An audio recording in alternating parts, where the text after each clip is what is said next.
توی روز بارونی و برفی دیماه 1402 اومدیم سراغ یکی از جذابترین ماشین‌های بازار ایران و حتی دنیا، مرسدس CLS 500 کد C218. یکی از خفن‌ترین و باحال‌ترین حساییه که شما میتونید توی یه ماشین تجربه کنیم. یه رنگ جذاب با یه کاستوم خفن، ترکیب همین پرسپولیسی با همون استقلالی بدنه یه چیز خارق‌العاده شده که این ماشین چه لذت رانندگی داره، چه آپشن‌های امکاناتی داره و قیمتش تو ایران چجوریه. همچنان قلچنباغ و پرقدرته و یه حس خفن لاتی داره. اصلا حس و حال رانندگیش و تغییراتی که روش انجام شده، همه اینا رو با من در ادامه ویدیو همراه باشید.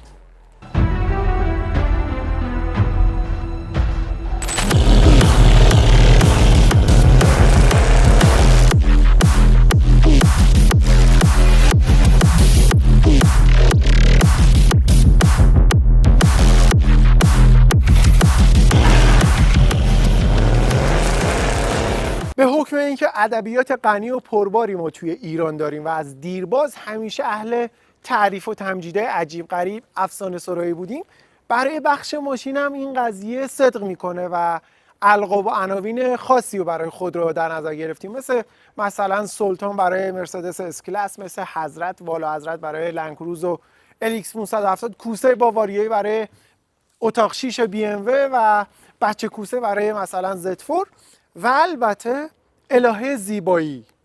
الهه زیبایی یکی از قشنگترین لقبایی که تو ایران برای یه ماشین گذاشته شده و اونم برای مرسدس CLS 2012-13 که واقعا هم الهه زیبایی هست. از طراحیش، از اون خط و خطوط روی بدنه، چراغاش، هر جا که بگم میتونم بگم تکرار نشدنی هست. چجوری توی BMW یه اتاق مثل i8 دیگه تکرار نشد طراحیش و خاص شد، این ماشین هم همین جوری است. جلو پنجره این ماشین به صورت کاستوم توسط فیکس سنتر کلا بلک پک شده و کل ماشین بلک پک و کربن فایبر که بلک پکشون مثلا اینو مثال بزنم 10 سال گارانتی داره حتی روی کروم.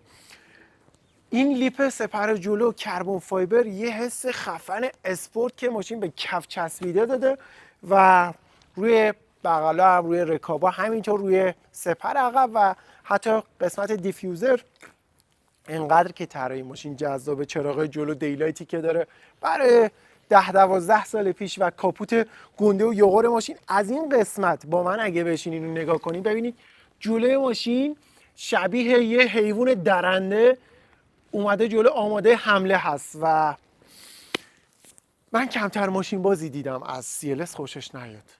یعنی فرقی نداره فن چه برندی باشه، CLS یه چیز دیگه است. رینگای ماشین رینگای 19 اینچی است که پهنای جلویی ها 245 و عقبی ها 275 که یه استایل اسپورت رو به این ماشین داده. رینگ 20 اینچی هم روی نسخه های بالاترش هست. CLS 500 هست، 350 داره، 550 داره و کلی کدای دیگه و البته 63. این قسمت یه خطی داره که جمع شده با هم این بغل در که اصلا یه امضای خاصیه. توی نسل قبلیش هم بود، یعنی کد C219 که 350 رو بررسی کردیم اون موقع اگه یادتون باشه گفتم نگه میداریم 500 رو به اتاق بالاترش بریم. این طراحی کوپه مانندی هم که داره این قسمت عقبش باعث میشه که ترکیبی از یه ماشین سدان میشه گفت لوکس با یه ماشین کوپه اسپورت که رقیبش توی مثلا BMW میشه سری 6 گرند کوپه و تا حدودی هم شاید پورشه پانامرا. البته پورشه پانامرا کلاسش با این فرق داره. قسمت لیپی که برای رکاب گذاشتن، این بغلش که اینجوری اصلا یه چیز فوق العاده است و کیفیت خفنی که فیکس سنتر نیاوران انجام داده اصلا، یعنی من دیگه هیچ جای انتقادی براش ندارم. این قسمت هم دوباره روی سپر انجام داده و میرسیم به یکی از خاص‌ترین وجوه طراحی ماشین، چراغ‌های عقبش. یعنی این چراغا توی شب توی خیابون دیده میشه، ماشین باز نیست نگه وای CLS اینجوری. انقدر که این چراغا خفن و جذاب طراحی شده و بی‌نظیر. یعنی تا صبح میتونم از این چراغا براتون تعریف کنم. یه دونه اسپویلر بزرگ و طراحی خاصی هم که اینجا دوباره کربن فایبر توسط هم فیکس سنتر، یه دونه بالا عقب هم بالای شیشه هست و سر اگزوزایی که توسط هم فیکس سنتر انجام شده و البته دیفیوزر عقب که یه دیتیل خاصی داره، دیتیلی که توی رینگاش هم هست. رنگ آبی ترکیب شده با کربن فایبر، یه حرکت خیلی خفنی. یعنی اونایی که تو بخش بادی ماشین و رنگ و کربن فایبر کار میکنن میدونن چی میگم. رنگ آبی ترکیب شده با کربن فایبر و به شدت چشم نواز. رنگ آبی که با بدنه ماشین یکی توی رینگا هم دور رینگا خیلی ریز رنگ آبی توش به کار برده شده و کالیپرام رنگ قرمز برجسته داره.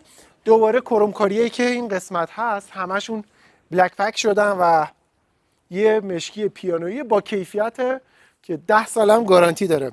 طراحی عقبش یعنی من میتونم یه شاهنامه برای جلوی ماشین بگم، یه شاهنامه برای بغلش و یه شاهنامه برای عقبش، یه شاهنامه دیگه، یه شاید بگم کتاب حافظی، یه چیزی که خیلی بلند بالا باشه برای بخش موتور و رانندگیش.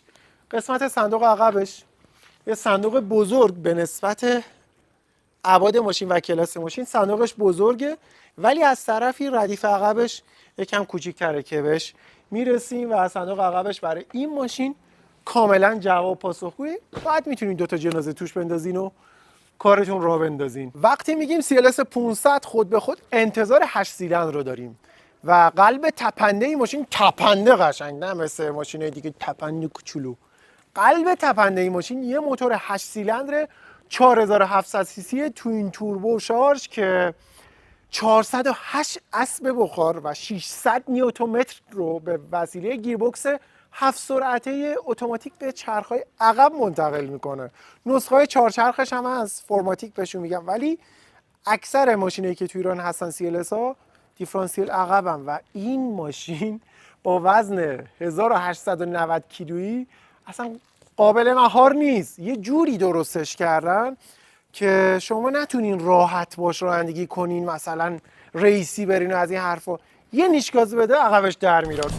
ببینید دوباره در رفت. یعنی من یه ذره فقط گاز میدم در میاد. حالا توی رانندگی هم خواهیم دید و کمپانی گفته هیکل 1890 کیلویی این ماشین از 0 به 100 در عرض 5.2 ثانیه حرکت میکنه که اول اینکه امروز بارونیه، دوم اینکه این ماشین اصلا اینجوری نیست بالای 6 ثانیه میزنه، شاید بگم 6 و نیم 7 ثانیه بزنه، چون اصلا مهار نمیشه، انقدر هرزگردی داره، تک دیفرانسیل و سیستم لانچ خوبی هم نداره. به خاطر همه این دلیلا ما 0 تا 100 دیگه نمیگیریم برای این ماشین. امروز بارونیه و نمیدونم بعداً هم که این ماشین دست من بیاد. فقط اینو بهتون بگم که کمپانی اینجوری گفته، من چیزی که روندم احساس میکنم بین 6 تا 6 و نیم ثانیه به دست بیاد توی بهترین حالت و لحظه شماری میکنم برای اینکه برم بهش گاز بدم.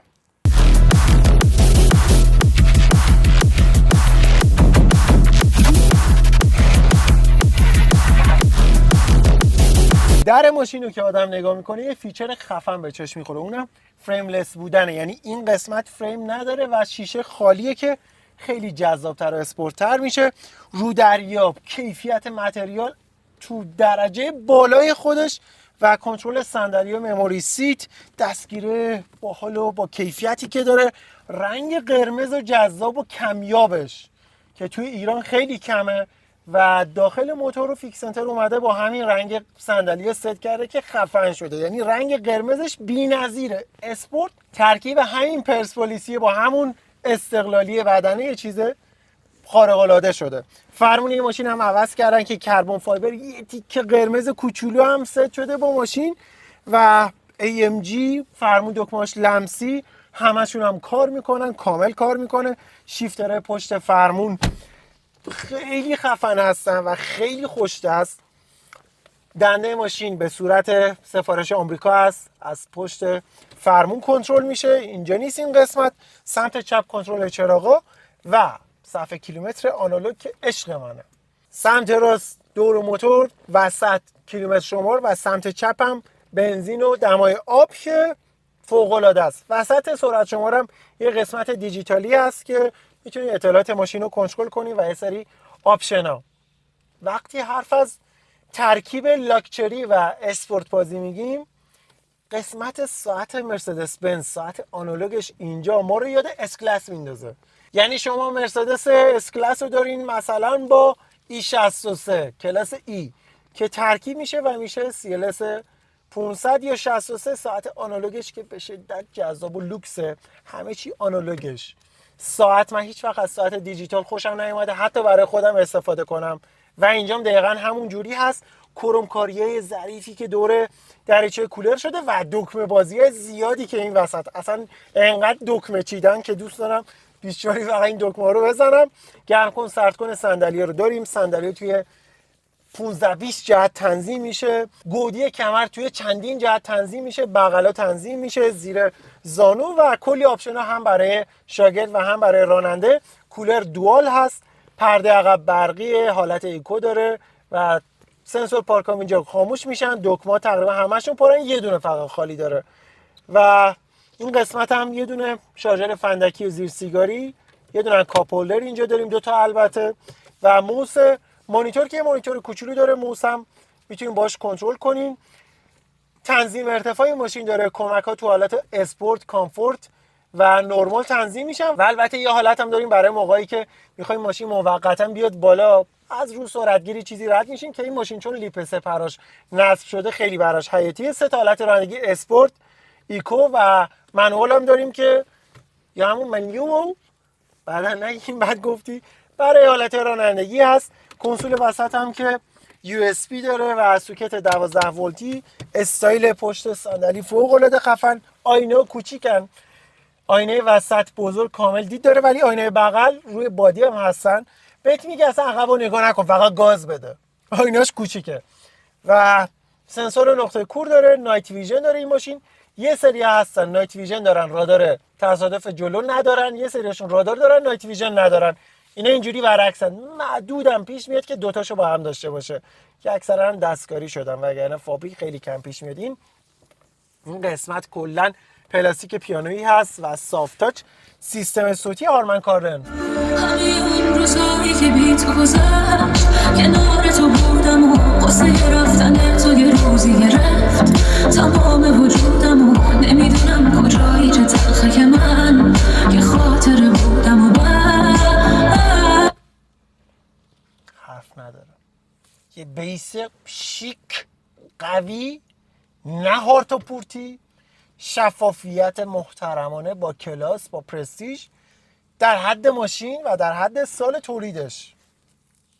هیچ حرفی تو سیستم صوتی ندارم. واقعا یکی از بهترین سیستم صوتیایی بود که تا حالا تست کردیم. برند هارمن کاردن دیگه، کمتر از این هم ازش انتظار نمیره و فرمون ماشینم توی 4 جهت به صورت برقی قابل تنظیم. اینو دیگه نباید بگیم چون مسلما این ماشین داره. استارت استاپ موتور به صورت دکمه‌ای هست و کروز کنترلر ماشین به صورت اهرم این بغله. نور بالا نور پایین هم با همون اهرم شیشه پاک‌کنا. یکی سانروف متوسط، یه آینه‌ای که فریم داره، به هر حال مال طراحی 10-12 سال پیشه و این وسط هم کاملا ساده. سقف چرم آلکانترا هست، جی هست و نه پارچه نه نمد که خیلی خوبه. این ستون بغل خیلی باریکه، جالبه. طراحیش یه جوریه که دید کور نشه. درست آینه بادیش یکم بزرگه ولی خودش کوچیکه، ولی بازم دید و کور نکرده. از بغل آینه بین ستون معلومه و چرا انقدر خوبه. یعنی من هر چی بگم در مورد این ماشین فقط دارم توصیفات و تعریفاتی رو میکنم که اصلا نمیخوام. دوست دارم فقط استارتو بزنم، گازشو بگیرم. برحال اینو ول کنیم بریم سراغ عقب. ردیف عقب این ماشین منو یاد آدی RS7 میندازه که قبلا بررسی کردم. 4 نفره است. اینجا حالت VIP بهش میگن و سرم به سقف میخوره چون عقبش اون ستون سیش خیلی پایینتر اومده و ماشین یه حالت کوپه مانند گرفته. فاصله پام از جلو اوکی، پام زیر صندلی میره ولی خفه است. کلا اینجا یه استایل کوپه داره. این قسمت یه کنسول هست که یه محفظه بزرگ داره، 2 تا کاپ هولدر، یکی بزرگ یکی کوچیک، سوکت 12 ولتی و کنترل تهویه این قسمت به صورت تک کانال. ایزوفیکس هم که داره. چرم صندلی کیفیت خوب خودشون رو حفظ کردن. سقفم که گفتم چرم آلکانتراست و 2 تا چراغ اینجا، پرده عقبم که داره. عقب این ماشین زیاد نباید روش حساب کنیم، تقریبا مثل ماشین کوپه است، سال یک هم راحت‌تر، یه ذره راحت‌تر. اصل کار جلو برای راننده و شاگرد، فقط اونه که خیلی مهمه و توی این ماشینایی که اسپورت هستن اینجوری زیاد ردیف عقب ملاک نیست.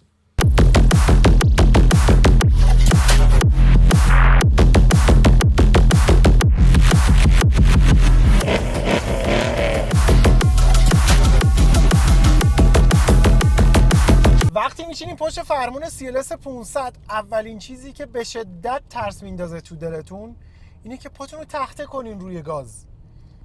مخصوصا توی ایران با این وضعیت آسفالت و تنگ بودن خیابونا و رانندگی مردم اصلا ریسک عجیب غریبی خودکشیه. شما نهایتا 30 الی 40% پاتون رو روی گاز باید فشار بدین، خودش گیربکس دنده میده، عوض میشه و همه داستاناش. من الان روی حالت دستی میرم، ببینید نهایتا همینقدر پامو زیاد تخته کنم میچرخه. مخصوصا الان که جادم لغزنده از تازه بارون اومده دیگه هیچی، یعنی عملا شما رو هوایین، کوچیکترین گازی میدین هرزگردی چراغ ترکشن و ESP روشن میشه، عقب ماشین براتون بندری میرقصه. با اینکه ماشین اسپورتی است ولی همون چاشنی اس کلاس بودن رو داره و به خاطر همین سیستم تعلیق خوبی داره، نرمه، اذیت نمیکنه ولی اون حس اسپورت هم میده. خیلی هم نرم نیست که بگیم دیگه اون حالت خشکی اسپورتی رو از بین برده باشن. کیت اگزوز خفنی که فیکس سنتر روی این ماشین گذاشته کاری میکنه با آدم که فقط دوست داشته باشی گاز بدی، اما هم جاده لغزنده است و همین که ماشین 400 اسب بخار 600 نیوتنمتر گشت آور دیفرانسیل عقب نمیشه باش ریسک کرد. ببینید الان روی دنده یک الان ترکشن کن دوباره در، یعنی توی یک گاز دوبار در میره، اصلا نباید گاز بدیم بهش. ارگونومی صندلی‌ها، تنظیم بغلا، این بغلا رو من کامل تنظیم کردم که منو بچسبونه به خودش و کامل در بر بگیره و فرمون راحتش، اون استایلی که آدم پشت فرمون داره توی این ماشین خود به خود احساس لات بودن و گنگ بودن رو بهتون میده که ببینید دوباره در رفت. یعنی من یه ذره فقط گاز میدم در میره دیگه، تخته نکردم، تخته کنم میچرخه، میریم تو باقالیا و نیوجرسی و جوم و اینا، یه ذره دوباره در رفت. تازه فکر کنی ESP رو خاموش کنین دیگه چه فاجعه‌ای ممکنه پیش بیاد. به خاطر همین داستان است که اصلا کلا قرار نیست ما با این ماشین نه هندلینگ بگیریم، هندلینگ پیچ لواسون، و لغزنده بودن هم باعث شده که دیگه تست ترمز به در نخوره. 0 تا 100 هم که بهتون گفتم مثلا شتابش حدود 6.5 میزنه، امروز استاندارد نیست برای همین نمیتونیم بگیریم. اما حس رانندگیشو بهتون بگم یکی از خفن‌ترین و باحال‌ترین حساییه که شما میتونین توی یه ماشین تجربه کنین. ماشینی که شاید بگم 12-13 سال پیش به بازار معرفی شده ولی همچنان قلچماق و پرقدرته و یه حس خفن لاتی داره. دلم میخواد خودم شخصا یه CLS 63 که از این خیلی قوی تره یه روزی بیارم و تو خیابونا لاستیک باش دود کنم، چرا که این ماشین فقط حال میده که یه دست لاستیک دودخور، دودزای خفن روش بندازی و دونات دریفت باش عشق بازی کنی. محدوده قیمتی این ماشین توی بازار بسته به سالم بودنش، نوع آپشناش و مدلش 2012 یا 13 حدود 7 تومن، 8 تومن، 10 تومن، 10 میلیارد تومن اینا هست که توی بازار جهانی قیمتش 20,000 دلاره، یعنی 1 تومن، و توی ایران 7 برابر، 5 برابر، 10 برابر قیمت جهانیشه به خاطر حالا پلک ملی و این داستانش. ولی CLS 63 از این خیلی خفن‌تره. یه روزی برای 2-3 ماه هم که شده ناخنک بهش میزنم براتون به تصویر میکشم. اگه ماشین خودم بود مسلما باش میرفتم، حرکتم میزدم، هندلینگم میگرفتم، براتون میچرخید، ولی چون ماشین خودم نیست این ریسکا رو به هیچ وجه نباید باش بکنم. حسی که پشت فرمون این ماشین CLS 500 2013 تجربه میکنین مثل اینه که سوار یه اسب چموش سرکش وحشی بشین و 4 لاین هم کوک بهش بدین اسنیف کنه و بعد بگین حالا برو، این در میره. عجیب غریبه، یعنی به اشارتی میرسه به سر، ولی عجیب غریب در میره. این ترمزا کفاف این ماشین رو نمیدن واقعا، همش در میره. کلا چراغ ESP روشنه، در هر صورتی چراغ روشنه. و الان یکی از فیلمبردارام عقب نشسته داره سقف و مثلا گاز میگیره از ترس اینکه ماشین در بره. واقعا هیچ گازی هم بهش ندادم چون اصلا آدم جرئت نداره. میگم همون اسب چموش سرکشه است که 4 لاین هم کوک زده و اینجوری وحشیانه داره میره. نگاه کنین طرز عجیب غریبی، همه چیش خوبه، رنگ بیرونش، رنگ داخلش، کاستومی که روش شده، کیت اگزوز، فرمون، حس رانندگی، گیربکس 7 سرعته. این ماشین مال 12-13 سال پیشه. عکس العمل عجیب غریبی داره براتون. نگاه کنید، فوری معکوس میکشه، فوری دنده رو سبک. اگه اینا ماشینن، این چیزایی که الان به اسم 0 کیلومتر مونتاژی و فلان میاد داخل اینا چی هن؟ BMW 750 الای هم جلومون هست دیگه. این هم یکی از غولای آلمانی هست. هیکل رو نگاه کنین تو دوربین اگه بیاد چه هیکلی داره. 8 سیلندر اینم. مرسدس CLS به خاطر الهه زیبایی بودنش و اینکه یکی از جذابترین اتاقای کل ماشینا توی دنیا هست، توی ایران قیمتش خوب حفظ میشه و افت قیمت کمی داره، حداقل نسبت به سایر مرسدس بنزا. الان خروجی لواسون هستیم و سیستم تعلیق این ماشین روی حالت کامفورت هست. نرمی سیستم تعلیقش میتونم بگم در حد BMW 528، BMW 530 اینا هست. نرمیش در همون حد است و بعضی جا شاید یکم خوشتر بزنه، بعضی جا، اما در کل با لاستیکای دانلوپ، لاستیک اگه میشلن یا مثلا کانتیننتال یا پیرلی بود مسلما اوضاعش یکم بهتر میشد.